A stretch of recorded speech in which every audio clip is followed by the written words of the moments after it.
Hey Sam, you want to make a fruitcake? I love fruitcake. We should make a fruitcake. Well, sure, I'd like to make one, but do you even have a recipe? Yeah, I got one. Let's get some ingredients. Let's go to the store. All right, fine, let's go. We're taking your car, by the way. Sure. For you, anything.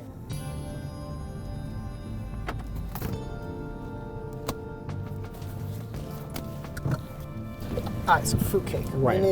We need all-purpose flour. Flour. We need baking powder. Baking powder, brown sugar. We need brown sugar.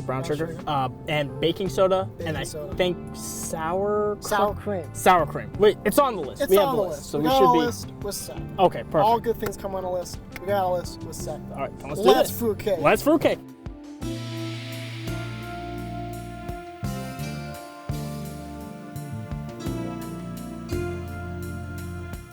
Okay, and that's an orange and brandy. All right, think we're ready to go? I think so, yeah. We've got our orange for the orange zest, lemon for the lemon zest, brandy. We've got some crystallized ginger chunks, some dried diced pineapple. We've got some dates, some dried cherries, some golden raisins, and some dark raisins right here. That's good stuff. On my end, I got some unsalted butter, a couple ounces of sour cream, baking powder, baking soda, dark brown sugar, all-purpose unbleached flour, and white granulated sugar.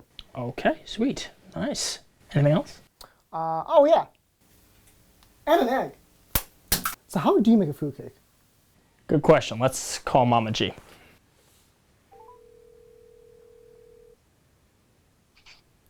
Hey Mama, we've got all the ingredients needed to make a fruitcake, but we don't know where to start. Okay, Samuel. The first thing you'll want to do is prepare your fruits. You'll need to pre-soak overnight your dried fruits in rum or brandy before mixing your cake. You can also use orange juice if you don't want to use alcohol. I have some fruit you can use that I've pre-soaked the night before in the fridge. Egg-free. With your fruit prepped, you'll want to preheat your oven to 325 degrees Fahrenheit and prepare your bread pan or loaf pan. Or 165 degrees Celsius. There could be Canadians out there. Right, of course, the Canadians. Prepare your 9 by 5 inch loaf pan with some parchment paper, and then we can move on to the rest of the baking process. All right, so to start with the dry ingredients, we want to add 2 cups of flour.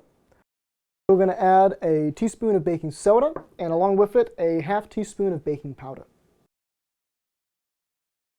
as well as 1/2 teaspoon of salt. We're going to whisk this until it is nice and mixed together, just like that. Maybe a little bit more so it gets all nice and mixed up. And then we set this aside. Awesome. Wait a second, do I set it aside? Why can't we just combine everything into the same bowl? Let's get Mama G on the line. Maybe she has some advice for us. Follow the recipe, boys. The process of separating the wet and dry ingredients is called the muffin method, and we use the muffin method to prevent overmixing and limit the production of gluten. Gluten gives your dough structure, texture, and flavor, but too much gluten causes your dough to become dense and heavy. You boys do want a light and fluffy cake, right? Thanks, Mama. So take out your mixer, and then add 1/2 cup of granulated sugar, 1/2 cup of brown sugar, and 1/2 cup of room temperature unsalted butter. Or just 1 stick, I guess, to keep it simple. Yeah, I think that's good enough. That looks lovely. And then we're going to mix it until it's fluffy. We're going to mix it on low.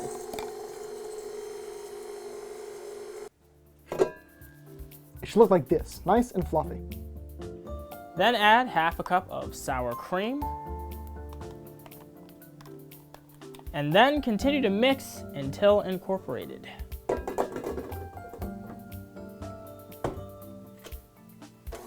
Beautiful, look at that. Like a professional.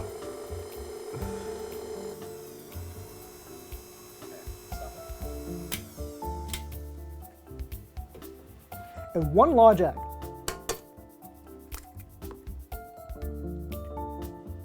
But not the eggshell. They don't taste good. With the egg done, we're going to mix until the egg is incorporated with the mixture.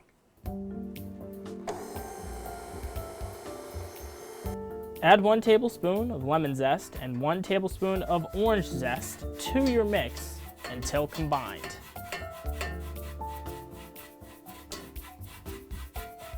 Take a moment to mix your zest until thoroughly incorporated. And now you add your dry ingredients from before. Add all of your dry ingredients to your wet ingredients and mix until loosely combined. All right, next is 2 tablespoons of finely diced crystallized ginger. All right, now it's time to add some of the soaked fruit. And here we have our soaked fruits, which we have drained, although we left just a little bit in for flavor. And now that we've added our fruits, we now fold our mix until the fruit is evenly distributed. Fold? You sure folding? Like origami folding? Let's call Mama G. I like that plan. Let's call Mama G. Fold instead of stir, boys. Fold instead of stir. You stir your mix to break down your ingredients, but we don't want to break down our fruit for this cake. Pour your fruit concoction into your parchment-lined pan and bake it on the middle rack of your oven for 90 to 120 minutes. Don't you mean an hour to an hour and a half? That's what I said. Oh, yeah.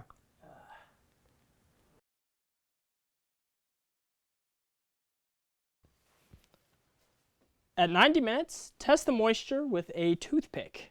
When the pick comes out clean, your cake is done. After your cake has finished baking, let it sit for 15 minutes to cool. And enjoy.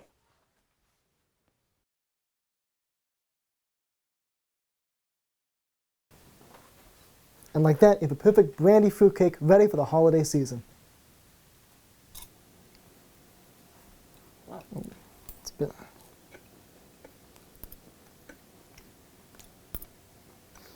it's not bad. Not bad at all. I It's like better that. than I thought it was going to be. It's moist. Very. It's good for a cake. It's great. I love it. Let's get McDonald's. Yeah, that's good. Yeah, let's do it. McDonald's. It was fun though, right? Oh, it was great. Oh, yeah. You won't believe it.